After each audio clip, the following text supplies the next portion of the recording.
Hola, buenos días a todos y todas. Antes de comenzar, me gustaría preguntarles si todos me escuchan bien y si este es el caso, si podrían por favor escribir en la ventana inferior izquierda del chat para tener una confirmación.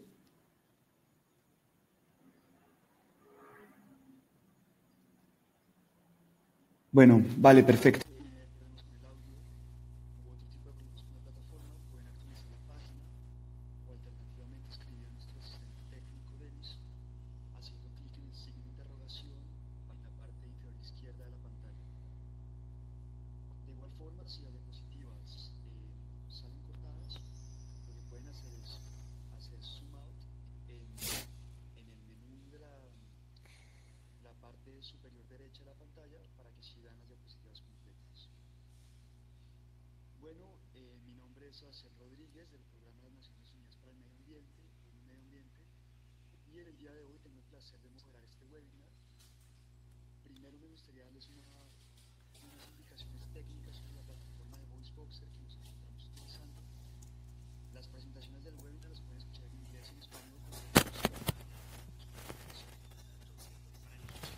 Oh, cierto. En inglés.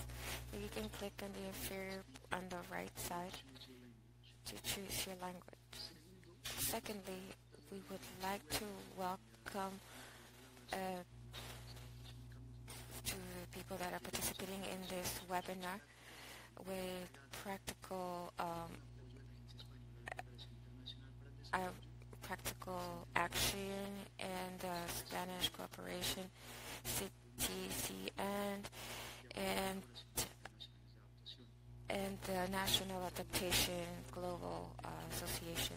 And this has the objective to help researchers and other professionals with adapting with climate change in Latin America and the Caribbean. So thank you very much for your participation. As you know, today we will talk about adapting to climate change and non-formal lifestyles and non-formal education.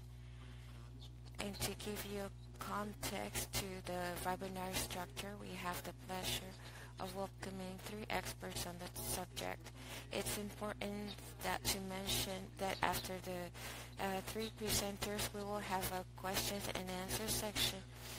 I would appreciate if you could participate in this session. If you had any questions, feel free to write them down during the presentation. Now, what we hope to mention in this webinar is the influence of non-formal education and doesn't allow for adaptation to climate change. And we will look for how to take on ways of sustainable models of and lifestyles and education approaches to have an informed and prepared society for to adapt to climate change. At the webinar, we'll hear experiences driven by the Ministry of Education in Chile and in Colombia, and we will also have an introduction from the environmental end. And so it's a pleasure to welcome Adriana Zacarias, Regional Coordinator of Resources for the Caribbean and Latin America, that will give you an introduction. And so please take the floor, Adriana. Thank you very much, Sebastian, and good morning, all of you joining us. It's a pleasure to be here with you. If you could hear me, you can help me with the presentation. Sebastian, I don't see it on the screen. In the meantime, while I put up the presentation, just that I'm Ina Zacarias. I work with the environment in Panama and helping with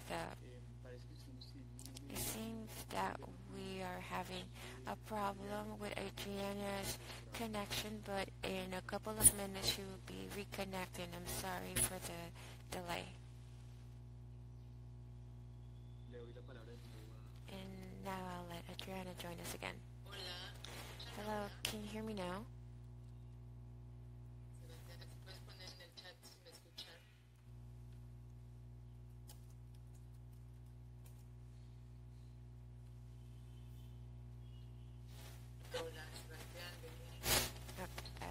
Sebastian Dennis.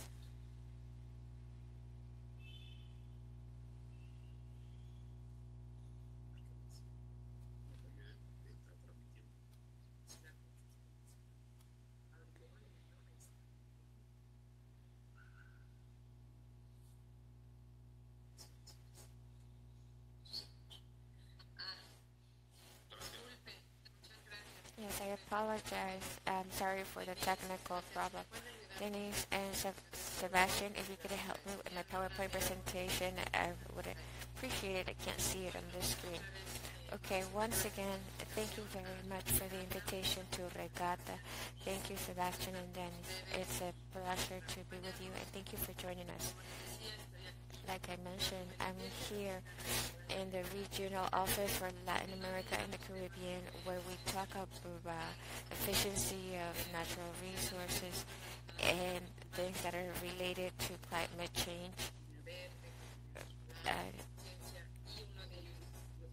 um, sorry, there's a bit of another problem. Why is lifestyles important? Many of you in the areas of climate change, and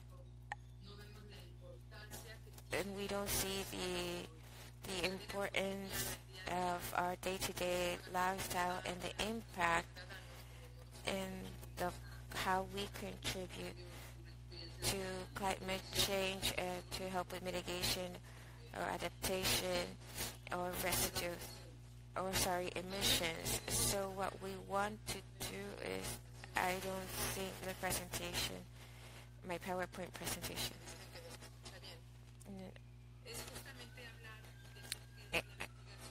The mitigation and adaptation to climate change will require for us forced changes in our lifestyle.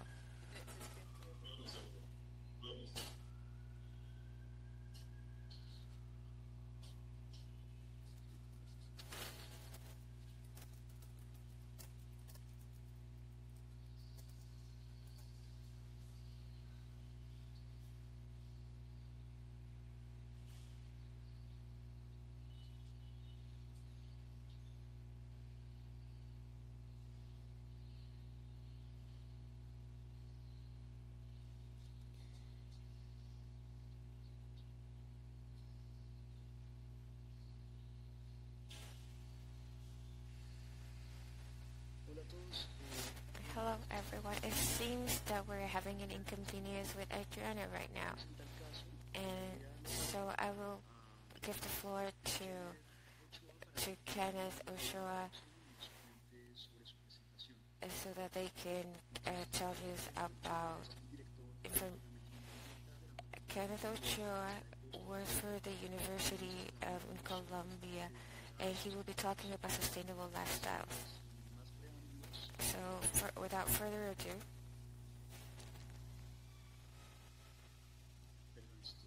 sorry, I'm in the wrong one. Let me jump to Kenneth's presentation.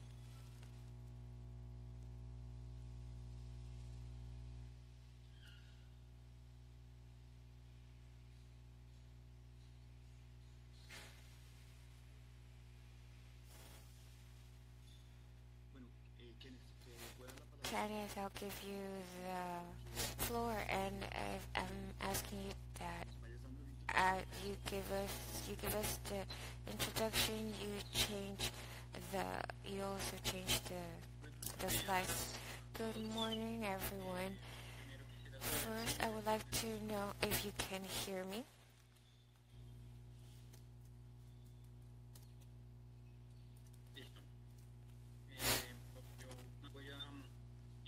Okay, so I will quickly jump over the presentation. They're telling me that I can't change them, so I'm not sure if you can help me change the slide presentation. My name is Kenneth Ochoa. I am the environmental.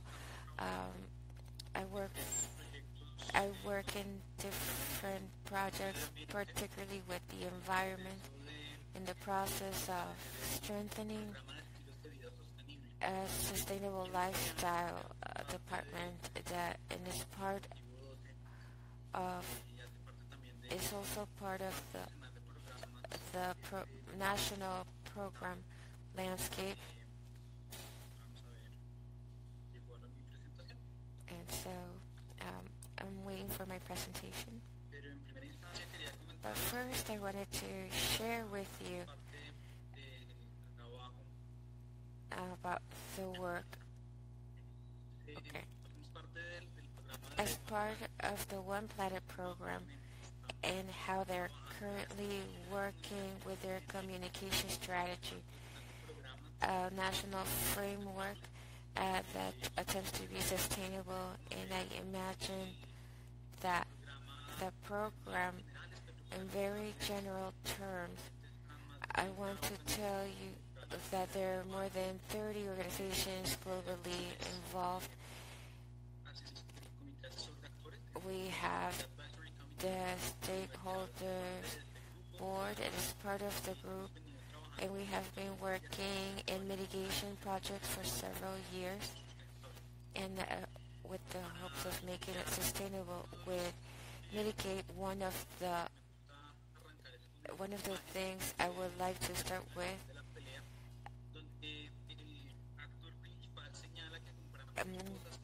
we were talking about how we buy things we don't need to impress people we don't like, and unfortunately that has become a problem with consumption, and we have had different communities in Latin America. There's an important element in which is the carbon footprint that are increasing, and we are finding alarming numbers. 80% of the garbage that we consume ends in garbage after its first use within the first couple of months. More than 8 million tons of plastic end up in the ocean, and they're alarming numbers. 30% of the things that we eat end up in the garbage. When you see that in terms of impact when it comes to climate change, in the best case they end up in a landfill, but it generates a lot of greenhouse gases, and one of the elements that we identified is the loss of money and the loss of the value in the processes. And an interesting element is then more 800 million people suffer from hunger, but 500 million people, and including myself, we are overweight. And it's one of the big problems, and it's related to our lifestyle. Unfortunately, you cannot see that. We could say that we can start. There's an environmental impact. We consume millions of greenhouse gases effect, and that turn into hormones. And in Colombia and other regions in our country, we have contamination as a result of waste. Almost 10 years now, we've noticed that Colombia has the largest contamination of mercury throughout in the world. We have other problems associated to pesticides, where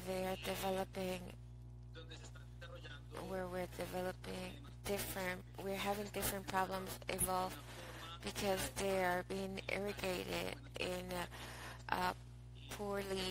with poor farming methods, and the water that we consume doesn't have very good quality, and we need to work on the contamination. And that's where we wonder, for those that don't consume, I think at a global level, I think as a consumer we have alternatives and we can present options for our environmental education. We save or when we close the faucet, when we brush our teeth.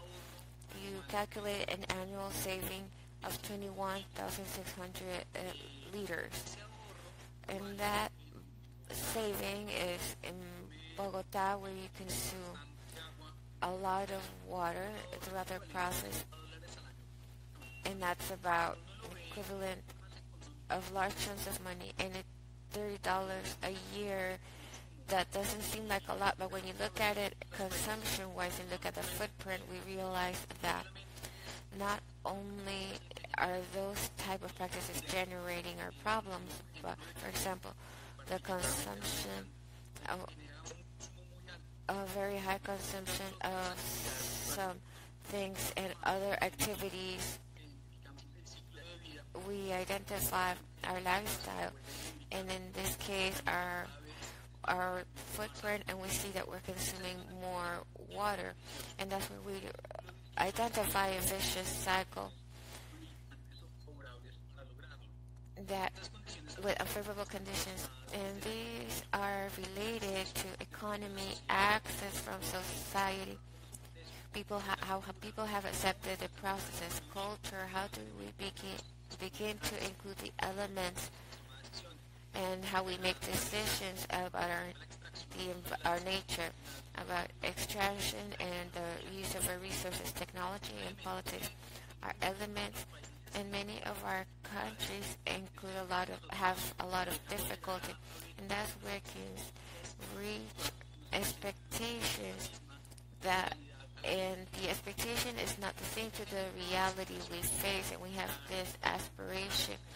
Communities in general aims to see there, but in urban spaces, as you can see, that we're living in smaller spaces and without as much space to be able to co-live with families. They are selling more vehicles, and there's more consumption of vehicles. What we find in cities like in cities in Bogota and in Latin America, we have larger traffic hours. In Bogota, you can lose between 2 to 4 hours on average in traffic per average person. There's another important element, and this is where we need to work, and it's an important element, especially when it comes to education. If we want to work in a change of attitude, we have to move from one quadrant to another. In Latin America, it was established that the majority of the population wants better practices, they want to acquire goods that have more environmental responsibility processes. And that's where we get to the other dimension. In the quadrant, it shows our economic access. Many times the problem is not because people don't want to. Many times making more responsible decisions for the environment and our carbon footprint requires a greater cost. Not always. This is always something that we have to lose the myth that it can generate a significant savings. The other day we were at the climate change forum, and they pointed out how emission reduction systems have made possible to have savings of 20% of their expenses. And the third element is the opportunity. It's one thing the will. It's one thing to be able to do it, and then being able to achieve these three elements. And let's get the case with organic food.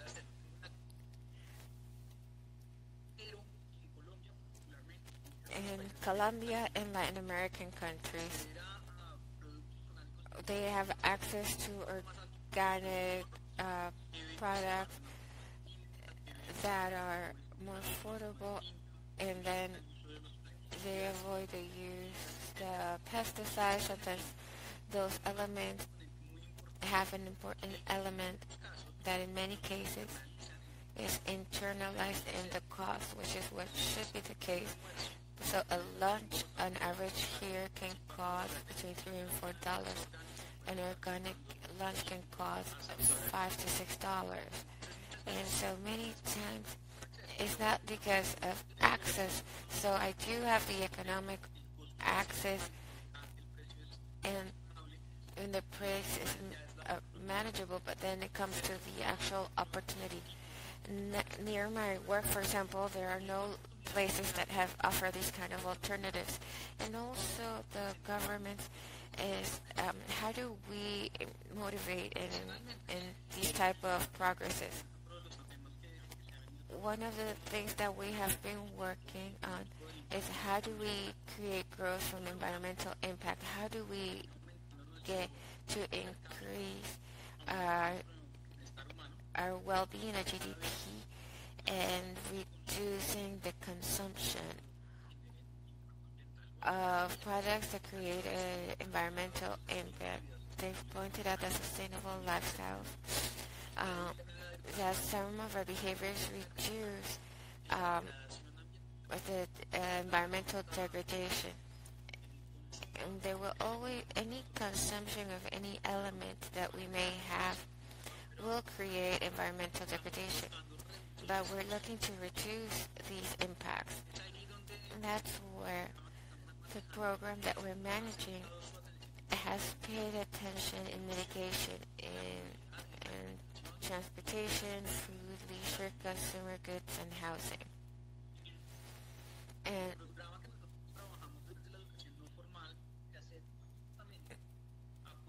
And we have been able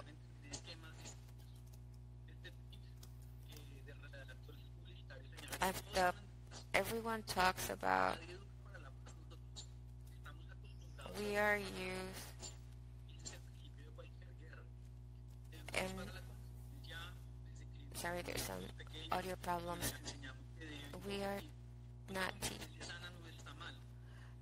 a healthy competition is okay, but many times we forget to work as a team or in collaboration.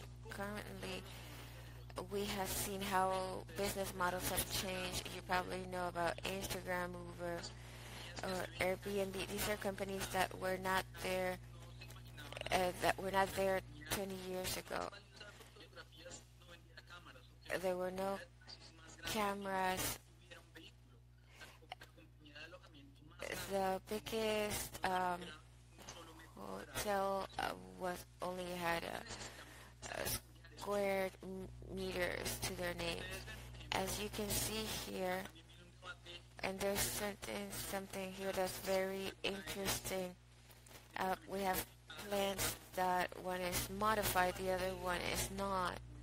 And here's something we can see that they are modified. There are some advantages to each. The modified ones use less pesticides, less fertilizers, less acid, and less eutrophication. But there is uncertain thing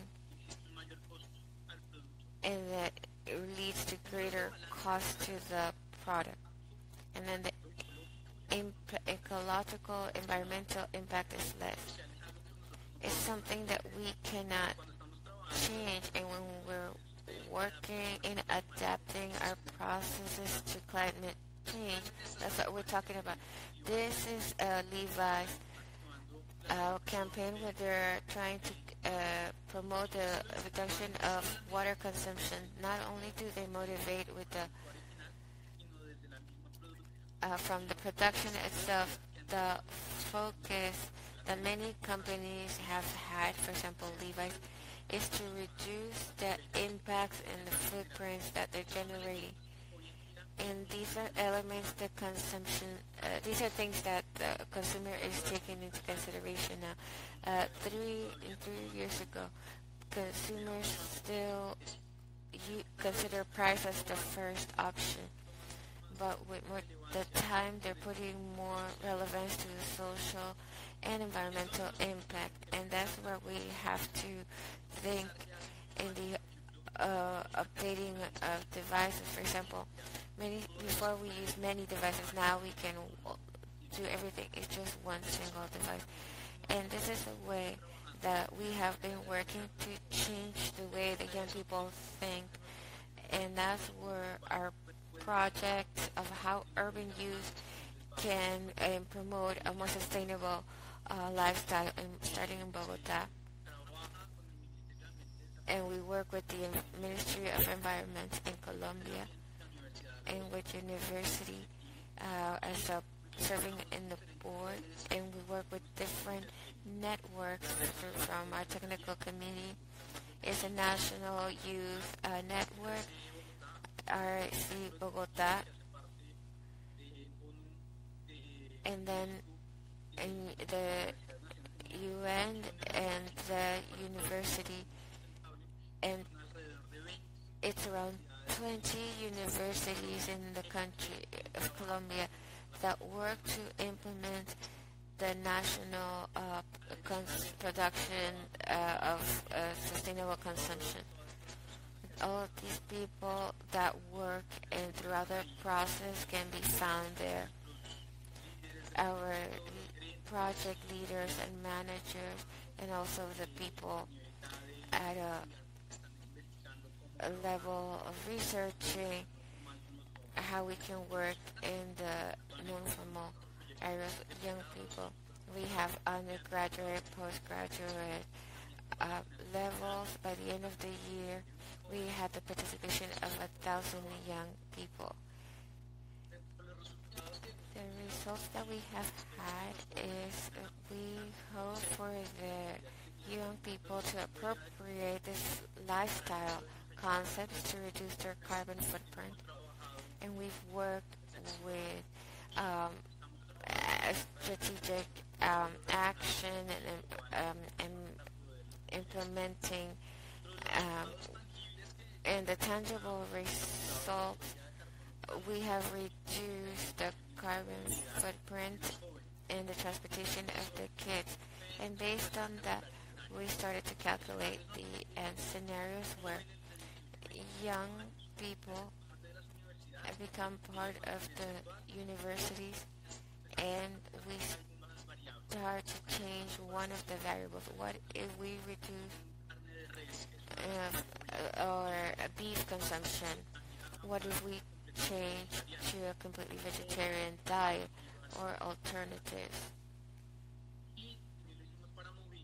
And for transportation, we started saying what happened if a student changes from private transportation to and uses their bicycle or other ones like Uber, and this helps us make some decisions. And then the Ministry of Environment is looking for actions to implement the new legislation. Quickly, I'll also tell you that we have a project where we're working in the workplace for sustainable ways to, and the results are similar. We spend most of our life working, and we look to motivate the employee to generate alternatives so that their workers can produce less. Basically, we are in a mid and long term provide tools that can help companies. We've identified that at least in Colombia, this is one of the biggest things. The carbon footprint is very easy. In general terms, there are challenges for us, and there are many alternatives for transportation, food, and I'm running out of time. and leisure time, for example, and how these organizations can participate with leisure activities and create less of a carbon footprint, and how they can make technology changes, and how the work that we're doing can be reflected in the footprint. And we have many short-term challenges. The main one is to be able to provide the tools to make changes quickly. That way we can have documentation as institutional, as an academic, to make change. When we make a decision to one of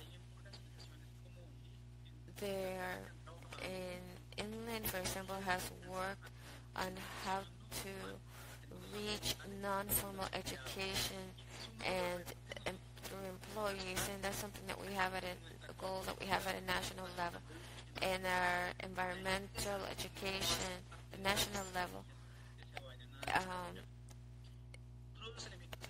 one of the elements is how do we generate information that's been validated, and there's a huge gap. How do we spread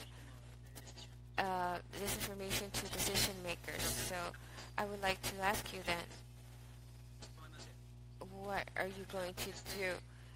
I will finish with this meme, and this is, I knew my level was going to be hard, but when my bean didn't sprout in kindergarten. For these are our social media links. We have Facebook, Instagram, and we have a web page also where we are publishing our results in modoaccion.com. Thank you very much.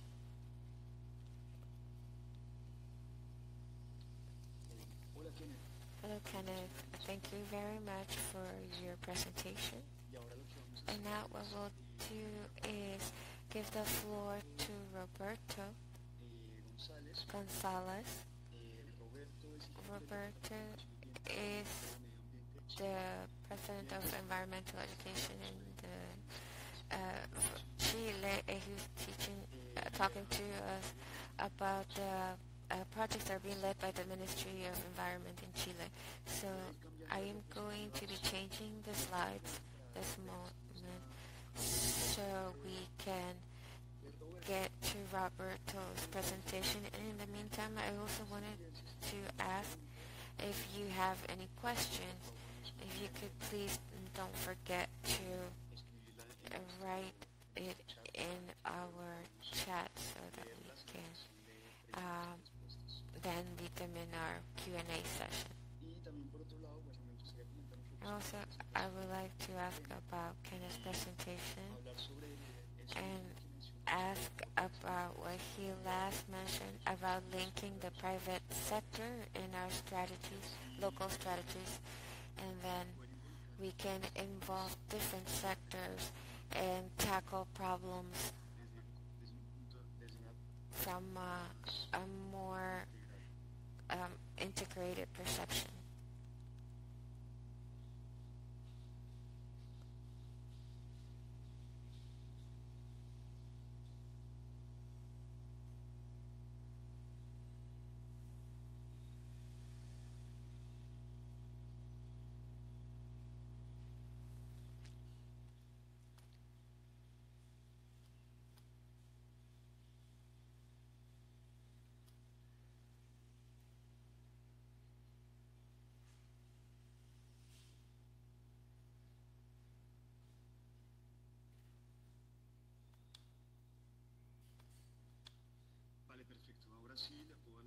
Okay, now I'll give the floor to Roberto. Thank you very much for your participation. Hello, a hug and greetings to all of you. We are here from Chile, and I'm joined by Barbara Punillo. She's a colleague that we've been working on this material now for some years. I want to tell you that our focus looks to have a very strong territorial perspective, and also mention that we're trying to not make a differentiation about formal and non-formal education, but pick up the environmental themes and the territories. For example, the schools is formal. They become a local stakeholder and they can make a contribution from their natural specific location. And then we link local communities in different areas in the environmental topics that we want to confront, for example, in this case, climate change. Environmental education faces a challenge of climate change and the strategies that we have taken up. And basically our approach is based on environmental education material. We always mark the difference that we are not working on the knowledge about the environmental. We are working on learning about the environment. So our axle is not environmental chemistry, but environmental education, and that means that complementing, we give privilege to teaching values and co-responsibility at work. So joining that to the territorial focus, and that's what we want to show today.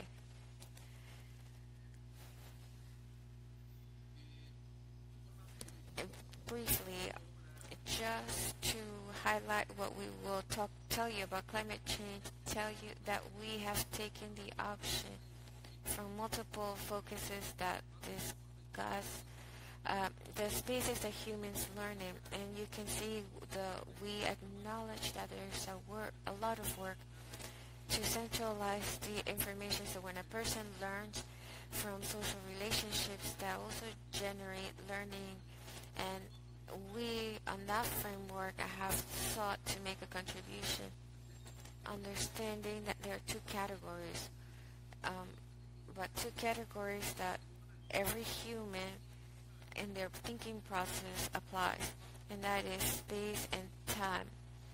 And we have developed a lot more on the temporary aspects of time.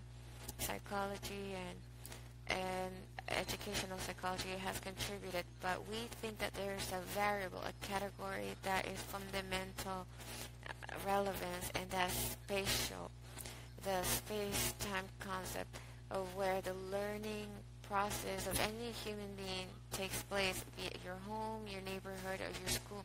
And we've tried to pick up those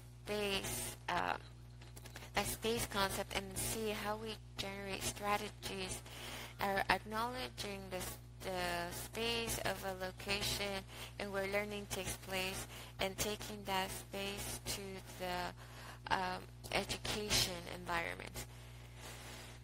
In this framework, we think environmental education makes a significant contribution.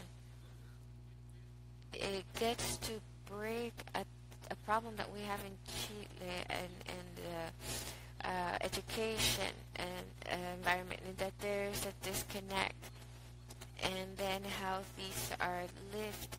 We know a lot of things in general, but then in real life practice is a different thing. Young people in their neighborhoods may know a lot about the environment because it's something that's present in the news every day, but the practices, despite that information, are not consequential.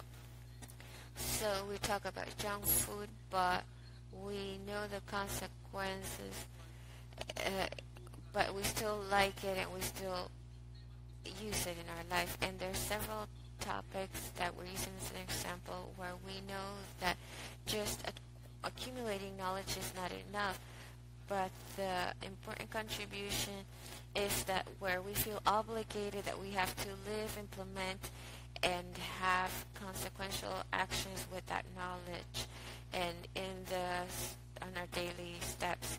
So our methodology looks to conceptualize the learning of this citizen so that it's significant, and that significant component is structured based on what they want to intervene and what they want to change is in front of them in the area they they live, and it's useless to accumulate information if we're not intervening in our neighborhoods, in our urban spaces, and our aspects and our experience have a significant relevant role, and they're always joint, and so that's where we start learning, and so if we have an identity with the space we live in, the need to take care of it flows, and everyone repeats that what you don't know, you don't take care of. And I think as we get to create an identity to what's around us, we take care of it, and that's not just because one is present there, but there's a perception and there are values that are necessary to have, which are the ones you see on the lower part of the image that I will show that I will show you next. These are some of the values. They're not all of them. Each of you will have their own set of values. We believe these are relevant, like austerity, respect, solidarity in a very individualistic, repetitive world, co-responsibility, in that it's not just others' problem, it's our problem as well. Empathy when an environmental problem isn't necessarily, or something isn't an environmental problem, but it's also a social problem. And I would say that in our particular case and the world, coherence is fundamental. So our young people, our kids, our boys and girls, are being bombarded with images that show the lack of coherence of the adults, where they lay out something, but we observe that they're not coherent. So the cohesiveness from what we do and what we say is also something innovative, and with the practices and values that are key to start with environmental and change and climate change.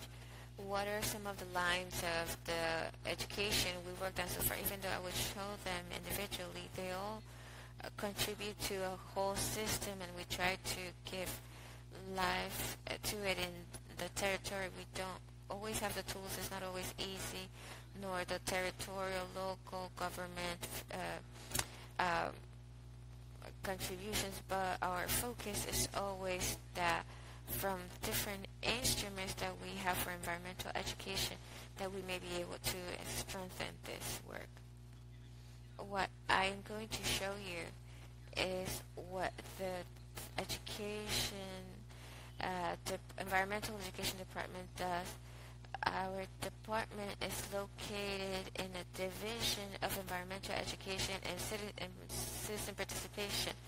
And that's important because the instruments that you'll start to see are also linked to strategies for local environmental management with municipalities and with environmental elements. So if the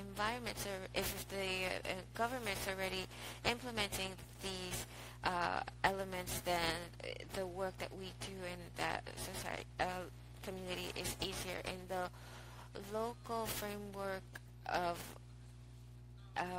work, we include practices, the promotion of educational processes, education, financial education, consumption education, sustainable, and that is the reference framework. And here we have the programs that I'm talking about from that other more broader ones. Also include working in local governments. We get in there through 4 main programs. working with the schools, which is a local stakeholder, is one that has to do with environmental promoters that identify environmental practices.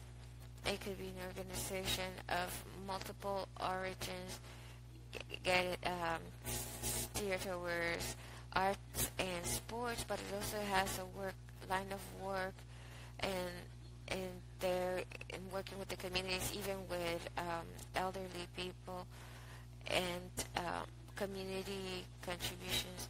And we have an academy for environmental training, and we also have environmental networks for citizens and a network of centers that shows the environmental education topics, and they're working in the private sector and the public sector throughout the entire country. They work with the Forest Association that includes national parks, and that gives it environmental education as well. Just the first one. It's not our intention to talk about more formal education, but showcase a stakeholder, which is the schools, which through their parents, through classes, and this system looks for this education community to not isolate certain global world topics, but they talk about opportunities, conflicts in the environment that can turn into an education opportunity, and they can take it on from the curriculum point of view, but also in the education administration that and be it's a education community that takes on responsibility for environmental actions and legislation and the stakeholders in their communities, be they public, private, and associations. Maybe you can read it slower and with more time or on our website as well. But I wanted to showcase how we promote to join the entire territory as an entire stakeholder. Another one of our program, and I also take the opportunity to participate in it if you want to join us, which is the Environmental Training Academy for Madrina Hoffman, and that has the strength of what they do there has to do with it's very young, it's been there for 2 years. It has immense demand of being able to participate in the courses, and like I said, within multiple of the subjects that we're working on, maybe 18 to 20 courses. I'm just showing a few. At the bottom, we have 2 of them that have to do with climate change, something that you can take on from school. I also tell you that there's a stakeholder in school that observes the streets and working with citizens and civil society. And they're working on providing conceptual information on the climate change phenomenon and how that relates to good, healthy practices in the communities, and how to work with curricular, how to implement climate change into the curriculum. And this is an area where we produce environmental training that you can have access to information, and other stakeholders, universities that volunteer their information, and that's in that circle that includes climate change. What's on the right side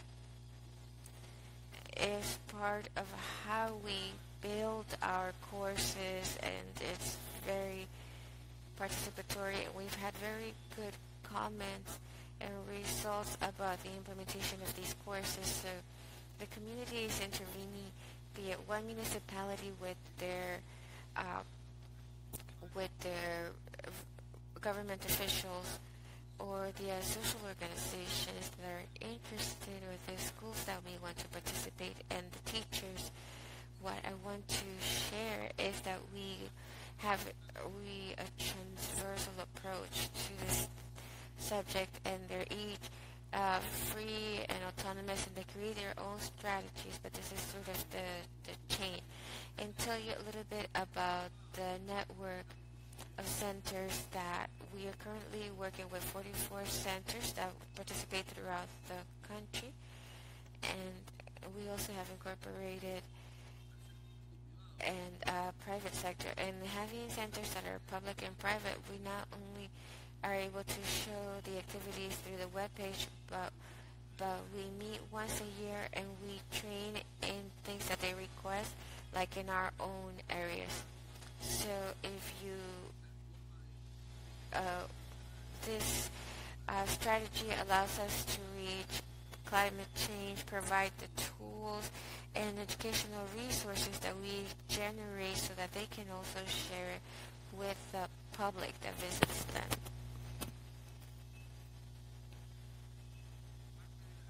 Part of the activities are campaigns that are specifically linked to environmental themes, when we transfer good practices and information on these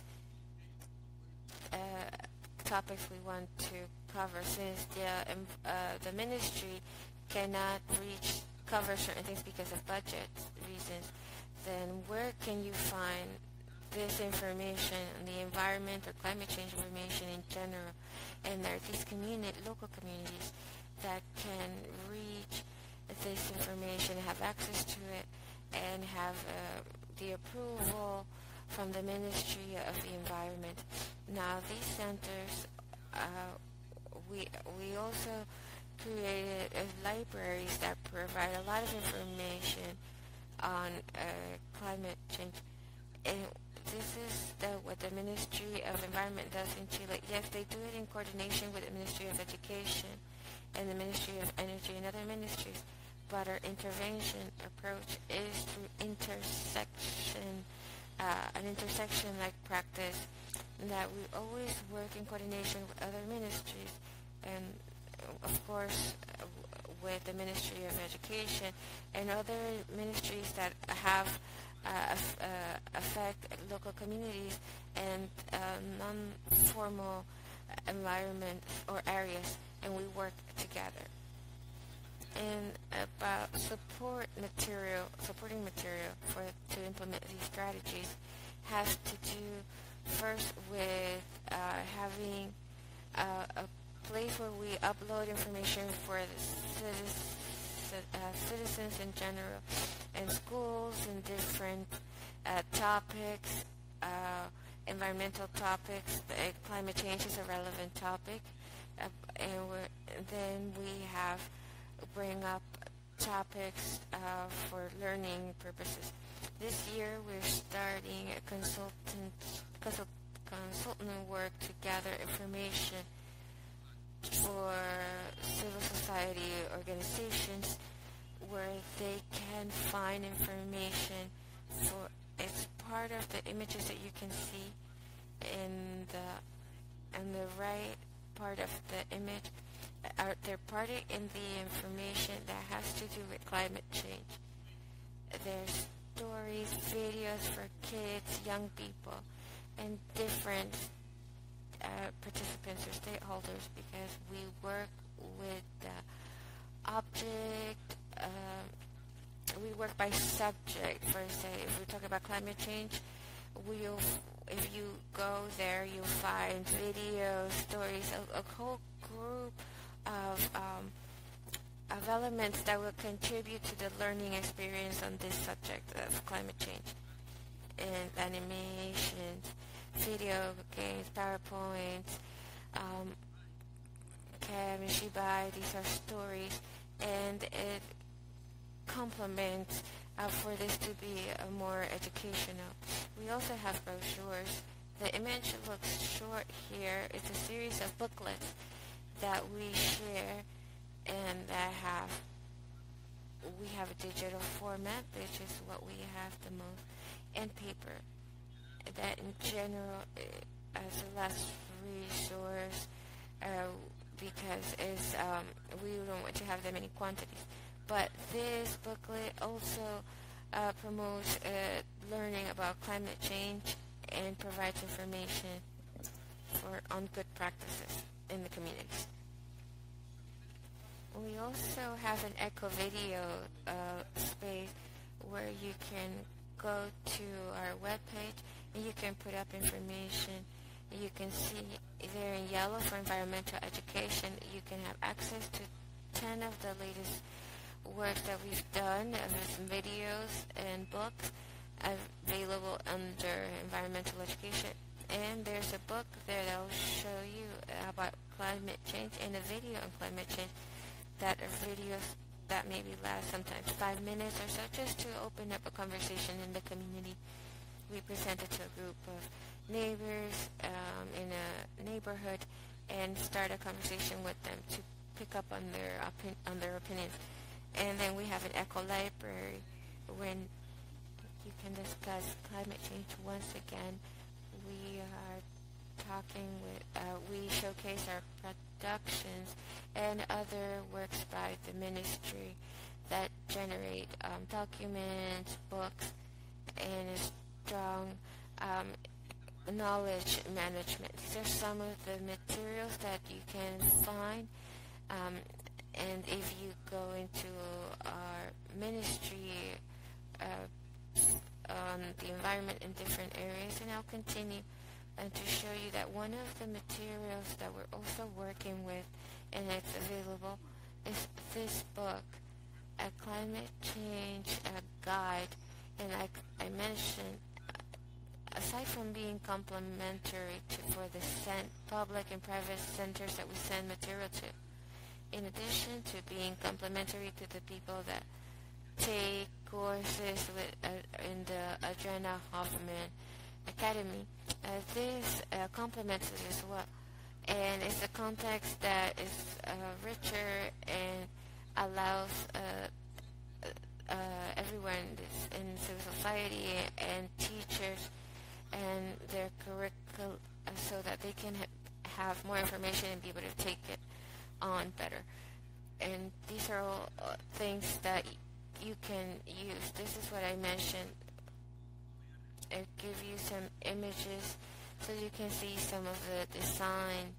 So we want it to be as dynamic as possible and a language that also is easy for the community. Sometimes it is complex, so we try to have a focus that is more approachable to people, easier to reach them, and that of course explain what climate change phenomenon is and the contributions based on for the stakeholders that can participate and put it into practice. All the materials are guided towards intervention. They're not theoretical papers just to acquire information on the subject, but they're all steer for work with our neighbors, teachers, and everyone.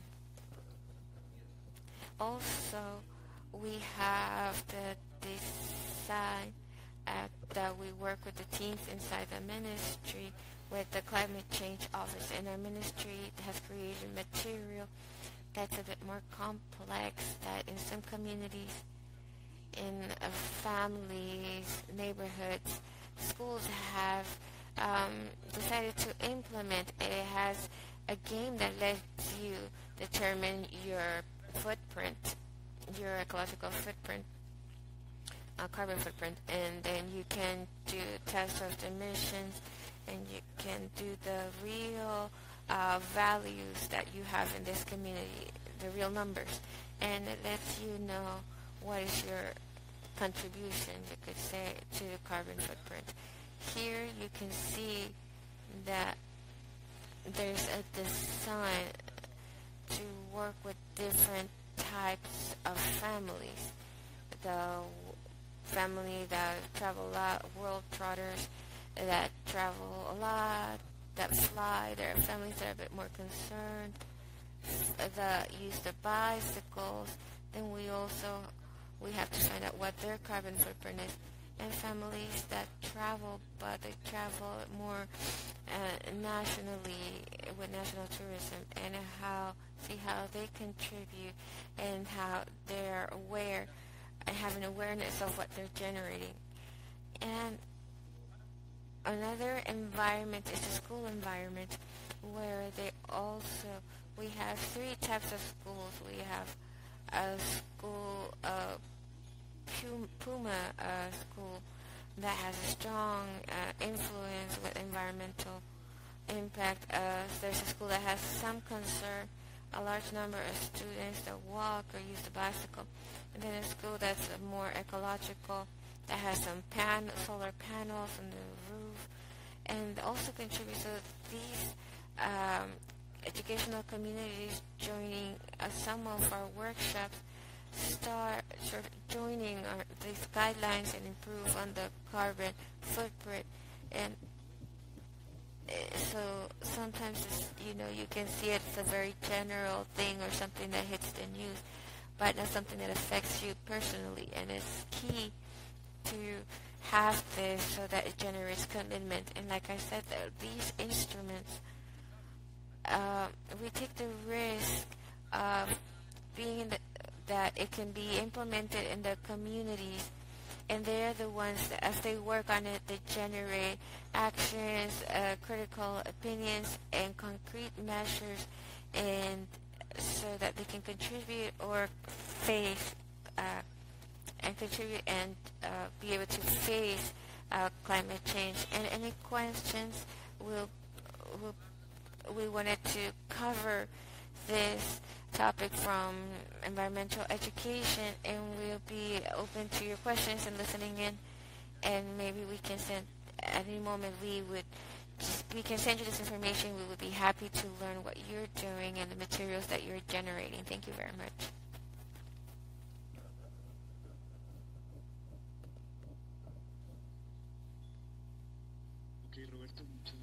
Right, thank you very much for your presentation, Roberto, and for sharing several initiatives and programs that are being led by the Ministry of Environment in Chile. And for us, it's a pleasure to hear all the different focuses that we're working, the different audiences you're targeting, and the different lines of communication that you use.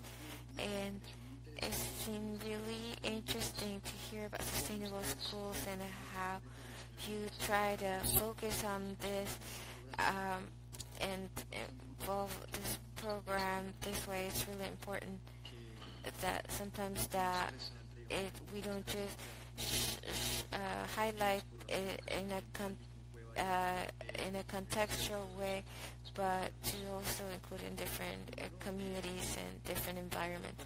And now we can start in the question session. And if anyone has any questions, I would ask you to please write it in the chat and tell us which of the presenters it's aimed for. I'd also like to mention that unfortunately we cannot have the presentation, Adriana's presentation. It seems that she had problems with audio and it's impossible to have her presentation. So I'm going to ask that if you have any questions, I'll give you some minutes so that you can write them down. And if not, then we will start closing today's webinar.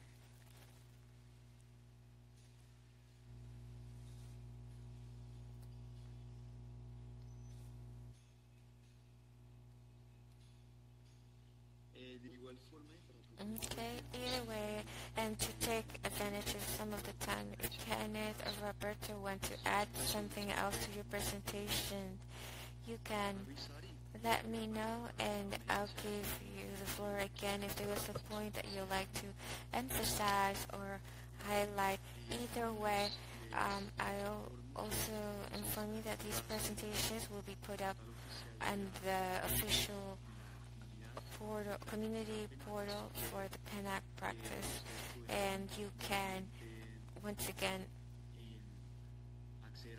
have access to the presentations and look at the different resources that were mentioned.